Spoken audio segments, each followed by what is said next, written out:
get into this anomaly of these artifacts, there's over 50,000 of them. So you start to question, is it even possible that humanity could have faked this when you start to think, if they even created one every single day? But stay tuned for what's possible.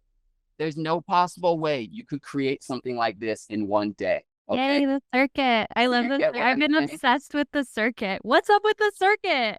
This right here is the very first stepping stone to quantum technology. Okay. And if you look in the very center of this microchip, this is the 144 green array microchip.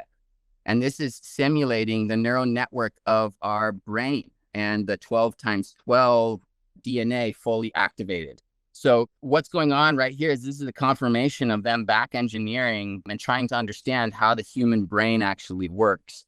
Why do I have this microchip?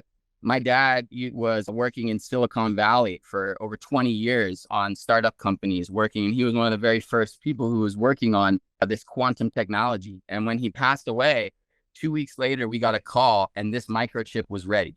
And so we went and received this microchip. And this was the very last piece of technology that my dad was working on.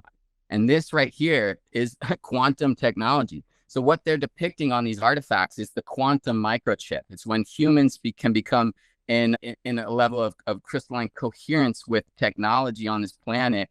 And so I think it's almost like the moment of singularity. When I try to understand what this quantum AI situation is all about, we can say artificial intelligence, but I also believe there's a level of quantum coherence we're accessing, which is bypassing the limitations of artificial intelligence. And that's when I kind of stepped into the topic of bypassing electromagnetic fields, because the electromagnetic fields are all limited and regulated within our atmosphere. Okay. So you can't access quantum information with the limitations of the silicon microchips that they basically indoctrinated everyone to be using right now.